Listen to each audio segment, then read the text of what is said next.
وہ یہ کہ آج کے دور میں موضوع کا شعور ہونا بہت ضروری ہے. یہ تو ہر دور میں تھا لیکن آج کے دور میں بڑا حساس، کیونکہ آج کا دور ایسا دور ہے کہ بھائی آج فلسفے کا کوئی غالب رجحان نہیں ہے، آج دوسرے علوم کا کوئی غالب رجحان نہیں ہے. ٹیکنالوجی کا ہم پر اتنا ایسا تسلط ہے کہ اب ہمارا ذہن، ہمارا دل، ہماری روح، تمام چیزیں اس کے ساتھ ہی متوسطہ ہو گئی ہیں. تو اب یہ چیز ہے کہ موضوع کا ہونا بہت ضروری. لیکن میں بات اصل میں یہ کہہ رہا ہوں کہ جو آج کی شاعری ہو رہی ہے، چاہے غزل میں ہو چاہے وہ نظم میں ہو، دیکھیے آپ کن موضوعات پر لکھ رہے ہیں وہ حیت، فن، ان تمام چیزوں کی بنسبت زیادہ معنویت وہ چیز رکھتی ہے. میں موضوع کی بات کر رہا ہوں کیونکہ خاص طور پر جب آپ کوئی شعریات ترتیب دیتے ہیں، اس کا علاقہ براہ راست موضوعات سے ہوتا ہے، اس عہد کی حیثیت اس کے شعور سے ہوتا ہے. اب جب یہاں ہمارے یہاں کے شاعر، اور دوسری بات، شعریات پہلے مرتب نہیں ہوتی. شعریات جب شاعری لکھی جاتی ہے، جب وہ ایک ایسے اس مقام تک پہنچ جاتی ہے کہ جب ہم کہہ سکتے ہیں کہ کسی نہ کسی طرح کا وہ شعور پوری طرح سے شاعروں کے یہاں آ چکا ہے، وہ پوری اس چیز سے ہم آہنگ، ان کی اس حیثیت سے ہم آہنگ ہو چکے ہیں، تو اس کے بعد شعریات کی ترتیب جو ہے وہ ہو سکتی ہے. یہ ہے کہ آج کے دور میں آپ شعریات لکھنے بیٹھیں گے تو کن موضوعات کو لے کر شعریات لکھیں گے، کون سے موضوعات شاعری میں بڑھتے جاتے ہیں. میں یہ بھی کہتا ہوں، دیکھیے مابعد جدیدیت نے کیا کہا، اس نے کہا کہ ہمیں آئیڈیالوجیز پر کوئی بھی جو ہے کہ پابندی نہیں رکھنی چاہیے. آئیڈیالوجیز جس طرح کی بھی ہوں، فرد اس حوالے سے بالکل آزاد ہے کہ وہ جس آئیڈیالوجی کے ساتھ اپنے آپ کو وابستہ کرنا چاہے وہ کر سکتا ہے. موضوعات جس بھی آئیڈیالوجی سے متعلق، جس کسی بھی نظریے، تصور سے متعلق ہوں، وہ بڑھ سکتا ہے. کوئی اس میں کوئی تحدید، کوئی اس میں پابندی نہیں ہے. لیکن ہمارا دور پھر بھی، ہمارا دور اپنے اپنے مخصوص موضوعات رکھتا ہے، اور ان مخصوص موضوعات سے متعلق جدیدیت کا شمس الرحمن فاروقی آپ سے کچھ نہیں کہہ سکتا. اس مخصوص موضوع سے متعلق گوپی چند نارنگ صاحب بھی آپ کو زیادہ نہیں کہہ سکتے، ہاں کیونکہ ہاں ہاں آپ اس جنریشن سے، دیکھیے آپ، ہمارا علاقہ اس جنریشن سے ہے، ہم اس نسل کے نمائندہ ہیں کہ جو باضابطہ طور پر براہ راست ان چیزوں کا مشاہدہ کر رہی ہے. ہاں اور جی جی بالخصوص جو کشمیری لوگ ہیں، ہوں بالکل ڈفرنٹ طرح کی سچویشن سے نمبردار ہوا ہے. جی تو جی اس جی جی سچویشن میں ہاں میں زندگی کیسے گزر رہی ہے اور زمانہ جی کس طرح کا ہے، اس کا شعور ہونا جی جاوید بہت ضروری ہے. جی جاوید موضوعات صاحب، ہاں میں آپ کے پاس آؤں گا دوبارہ، میں آپ کے پاس آؤں گا. خوشحال صاحب، کیا کیا اختلاف ہے آپ کا اشرف صاحب نے جو کہا، اس پہ کیا اختلاف رکھ رہے ہیں آپ؟ نہیں، اشرف صاحب سے کوئی اختلاف نہیں ہے میرا. البتہ یہ جو ہے کلاسیکل شاعری اور جدید تر شاعری کا موازنہ میرے خیال میں یہ خام سی چیز ہے، یہ ایسی فضول سی بات ہے، اس پر نہیں ہو سکتا.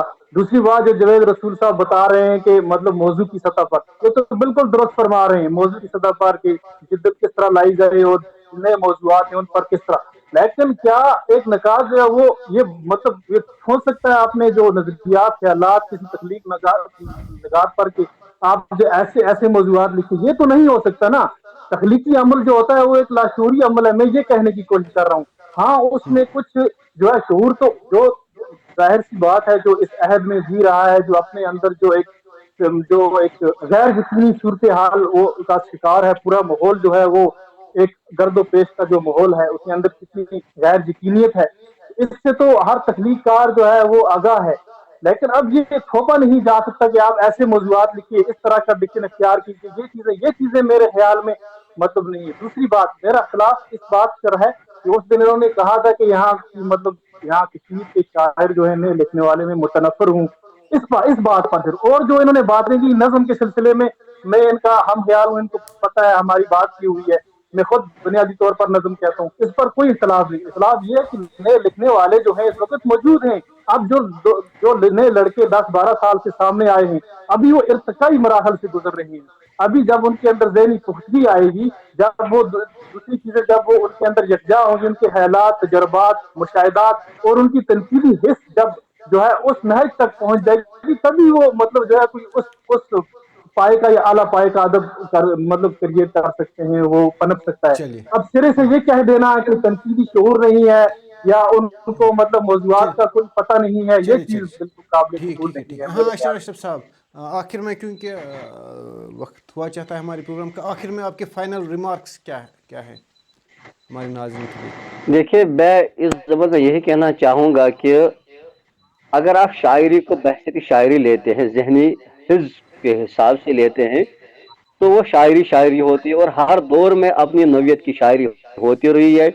لیکن اس چیز کا ہمیں ضرور خیال رکھنا چاہیے کہ ایک شاعر جو ہوتا ہے وہ ایک تخلیق کار ہوتا ہے، ایک ادیب ہوتا ہے، وہ کسی بھی طور سے اپنے سماج اور معاشرے سے جدا نہیں ہو سکتا ہے، اور جو کچھ بھی سماج میں تغیر و تبدل ہوتا ہے، کیونکہ ہر معاشرے کا تغیر و تبدل، معاشرے میں تغیر و تبدل ہونا لازمی ہے، تو اس کے قلب و ذہن پر اس کا براہ اثر ہونا ضروری ہے، اور اس کی تخلیقات میں اس عنصر کا ہونا ضروری ہے۔ اگر ایسا ہے، جاوید رسول صاحب نے کہا کہ ایسا ہے، کہیں کہیں دیکھنے کو ملتا ہے، لیکن جو شاعری کا آہنگ ہوتا ہے، جو شاعری میں جو موضوع کی یا موضوعات کی تخلیق جو ہے، وہ پوری طرح سے وہ شعرا یا وہ تخلیق اس پر نہیں اترتے ہیں۔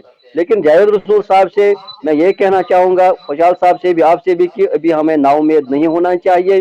یہاں بہت سارے لکھنے والے ہیں، ان سے ہمیں امید باندھنی چاہیے، تو جی وقت کے ساتھ ساتھ ان میں بھی پختگی آ ہی جائے گی، اور ان کے کلام میں بھی وہ ساری چیزیں دیکھنے کو ملیں گی جس کے ہم متلاشی ہیں، جاوید رسول صاحب ہے یا خوشحال صاحب اور دوسرے لوگ جو ہیں، جو ہماری شاعری سے چاہتے ہیں۔ اور یہ حقیقت ہے کہ ایک باہر ادبی محفل میں تھا، وہاں پر مجھ سے یہ بھی کہا گیا کیا کشمیر کے ادیب اتنے بانج ہے کہ وہاں پر کوئی مذہبتی ادب وجود نہیں آتا ہے، کوئی ایسا رجحان سامنے نہیں آتا ہے۔ یہ فکشن کے حوالے سے میرے ساتھ بات ہوئی تھی، اور شاعری کے حوالے سے بھی بات ہوئی تھی، تو کوشش کرتے ہیں لوگ لکھنے کی، بس ایک ادیب کو اپنے قلم کو قید نہیں رکھنا چاہیے، کسی چلیے ٹھیک ہے، رجحان ہاں کا ایک غلام نہیں رکھنا چاہیے، ہاں یہ ہاں ضروری ہے، لیکن تخیل کے ساتھ ساتھ تغزل کا ہونا ضروری ہے، جس کی بات چلیے جاوید صاحب کرے۔ اور تغزل موضوع کی تخلیق سے ہوتا ہے، موضوع کے انتخاب سے ہوتا ہے، اور پھر چلیے بندش ہاں الفاظ کسی بھی موضوع کو جلا بخشنے کے لیے ضروری ہوتا ہے۔ ہاں چلیے ہاں میر خوشحال صاحب آپ کے فائنل ریمارکس، آپ کے فائنل ریمارکس جی ہمارے میرے ناظرین۔ خیال میں اس وقت جو وادی میں شعری منظرنامہ جو ہے وہ کافی زرخیز ہے، بہت اچھے لکھنے والے نوجوان شاعر پچھلے 5-10 سال میں سامنے آئے ہیں۔ ہاں کمیاں ہیں، کمیاں جو جوید رسول صاحب کہہ رہے ہیں وہ ہیں، لیکن سرے سے نکار دینا ایسا ہے ویسا وہ چیز نہیں ہے۔ وہ اس وقت میں سمجھتا ہوں کافی زرخیزی ہے، جو نئے لکھنے والے ہیں جیسے جیسے ان کے اندر تبدیلی آتی جائے گی موضوعاتی سطح پر، وہ جتنے ان کا ذہن بالیدہ ہوتا جائے گا وہ اچھے موضوعات پر ہامہ فرسائی کریں گے، اور جتنی ان کی تنقیدی حص ہے وہ بیدار ہوتی جائے گی تو وہ اچھا ادب، اچھی شاعری لکھیں گے، اچھے شعر یہاں سے چلیے انشاءاللہ ہے امید کہ مطلب سامنے آئیں چلیے گے ٹھیک ہے شاعر۔ جی، جاوید رسول صاحب آپ کے فائنل ریمارکس، کنکلوڈنگ ریمارکس آپ کے۔ دیکھیے ہاں ہاں میں ایک بات کہوں کہ ابھی تک ہمارا جو ہماری نئی نسل ہے بالخصوص کشمیر کی، دیکھیے ہم جدیدیت کے حصار سے ابھی تک آزاد نہیں ہوئے، ذہنی طور پر اور موضوعاتی سطح پر، اور تخلیقی عمل تو چھوڑیے، خیر اس کے ساتھ ہمارا علاقہ تو ہے ہی نہیں، ہم اس میں بھی اپنی منمانیاں کرتے ہیں، لیکن ہم جدیدیت کے فن برائے فن، ادب برائے ادب اس حساب سے کب آزاد ہوں گے، کب نکلیں گے، کب ہم دیکھیے ماں باپ جدید ایک تنقیدی رویہ ہے، ماں باپ جدیدیت از خود ایک تنقیدی، ایک فلسفیانہ ڈسکورس رکھتی ہے۔ اس کو سمجھنے کے لیے میں نے پہلے ایک ضمناً جو ایک مختصر سی بات کہی تھی کہ ہم اس میں فرد آزاد ہے، وہ کوئی بھی نظریہ، کوئی بھی آئیڈیالوجی اپنے کے حساب سے اس سے علاقہ رکھ سکتا ہے، اس کو اپنی شاعری میں برت سکتا ہے، اس میں کسی طرح کی کوئی نظریاتی تحدید نہیں ہے۔ لیکن آپ کشمیر میں رہ رہے ہیں، آپ ایک ایسی جگہ پر رہ رہے ہیں، آپ ایک ایسی تہذیب، ایسی سویلائزیشن کا حصہ ہے جس کے موضوعات اپنی نوعیت کے مخصوص موضوعات ہیں، اور اس کا ڈکشن اپنی نوعیت کا ایک مخصوص ڈکشن ہوگا۔ بالخصوص کشمیر کی میں بات کر رہا ہوں کہ وہاں جس طرح سے ابھی اشرف بھائی کہہ رہے تھے کہ باہر لوگ کہہ رہے ہیں کہ وہاں کوئی مزاحمتی کوئی ایسی تحریک نہیں چلی یا پھر اس طرح کا کوئی مخصوص ادب نہیں لکھا گیا۔ دیکھیے ایک رجحان، جب میں نے عرض کی تھی، یہ دو تین باتیں جن پر ابھی تک بات نہیں ہوئی۔ ایک تو میں نے یہ بات کہی تھی کہ تنقید نگار پیدا نہیں کر رہے، لیکن ابھی جو میں بات کر رہا ہوں وہ یہ کہ میں نے کہا تھا کہ ہمارا ذہنی اور موضوعاتی علاقہ ایک دوسرے سے نہیں ہے، وابستگی وہ نہیں ہے، وہ اتحاد، وہ کنیکٹیوٹی ہم میں نہیں ہے۔ ہماری شاعری کس کو اپیل کرتی ہے؟ دیکھیے اب خوشحال بھائی شعر لکھتے ہیں تو ظاہر ہے ان کا شعر کسی نہ کسی چیز کو اپیل کرنا چاہیے، ان کا مقصد جو ہوتا ہے وہ مقصود ہوتا ہے کہ اپیل کرنا، کہ میرا شعر کس کو اپیل کرے گا فکری طور پر، ٹھیک ہے، یا دوسرے کسی جو ہے کہ کسی نوعیت سے وہ کس طرح سے کس کو اپیل کرتے ہیں۔ لیکن یہ ہے، دیکھیے اب کیا ہے کہ میں نے پہلے ہی کہا تھا کہ ہمیں پہلے اپنے زمانے کو سمجھنا چاہیے. ہر شاعر کے لیے ضروری ہوتا ہے, چاہے وہ غزل لکھ رہا ہو چاہے وہ نظم لکھ رہا ہو, اپنے زمانے کو سمجھنا, اس کی جو باریکیاں ہوتی ہیں ان کو سمجھنا ضروری ہوتا ہے. نکتہ سنج کسے کہتے ہیں؟ بالآخر نکتہ سنج کسے کہتے ہیں؟ وہ اپنے حیات کی باریکیوں کو سمجھتا ہے. ہم بار بار حیثیت کی بات کرتے ہیں, سینسیبلٹی کی بات کرتے ہیں. کانٹ کے فلسفے سے نکالیے, حیثیت کہتا ہے کہ وہ زمان و مکان کے حصار میں ہی مظاہر کو دیکھتا ہے. ہم زمان و مکان کو بھی توڑ دیتے ہیں, ہم کہتے ہیں نہیں میں باہر کا کوئی موضوع لے آؤں گا, میں وہ بھی کر سکتا ہوں. ہاں کر سکتے ہیں بھائی, کر سکتے ہیں, لیکن اس میں آپ کی مقامیت کہیں پر معدوم نہ ہو, اس کا خیال رہے.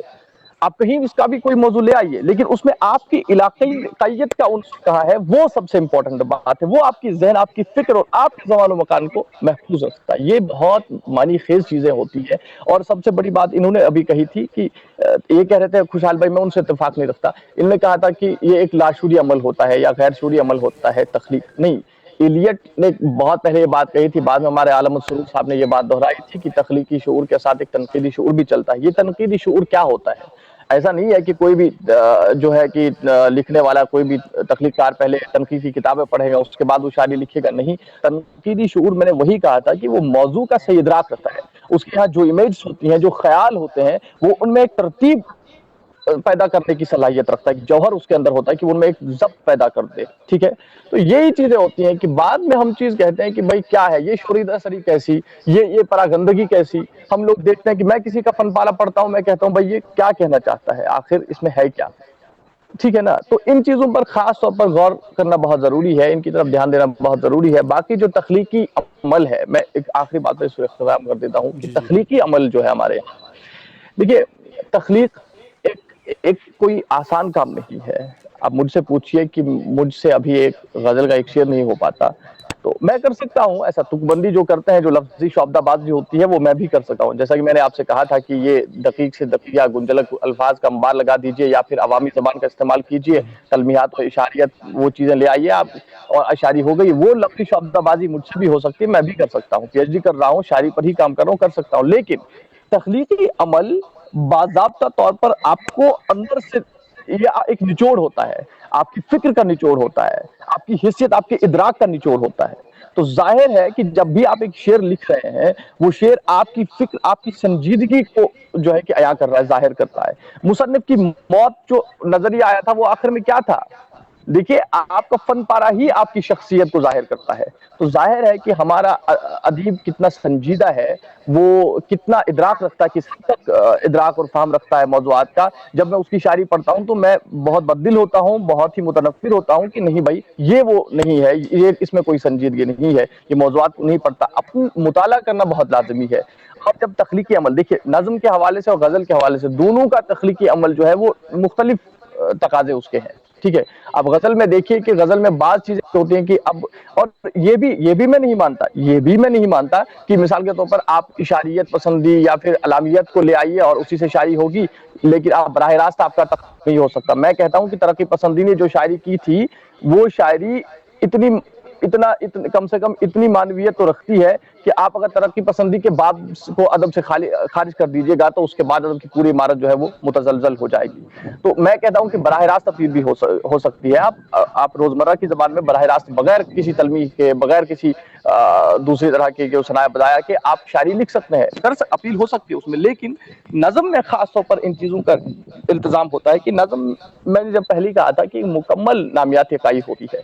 اس کے لیے لازمی ہے کہ آپ کے یہاں وہ فکری پختگی اور موضوع کا صحیح جی ادراک ہو, جی تبھی جی آپ جی مکمل طور پر ان جی خیالات کو منضبط جی کر جی سکیں. جی جی جی ہاں, ہمارے پروگرام کا وقت ہوا چاہتا ہے ناظرین, کیونکہ ہمارا پروگرام بالکل اختصار سے بھرا ہوا ہوتا ہے. لیکن اس میں صرف اختصار نہیں ہوتا, اس میں بڑی بڑی ایسے استاد شخصیتیں آتی رہتی ہیں, اور اپنے خیالات سے ہم سب کو سکھاتے رہتے ہیں, اور ہم سب ان سے استفادہ کرتے. یہی ہمارا فیوچر ہے, ہمارا مستقبل ہے, چاہے شاعر چاہے نقاد ہمارے, تو یہی ہے ہمارے مستقبل.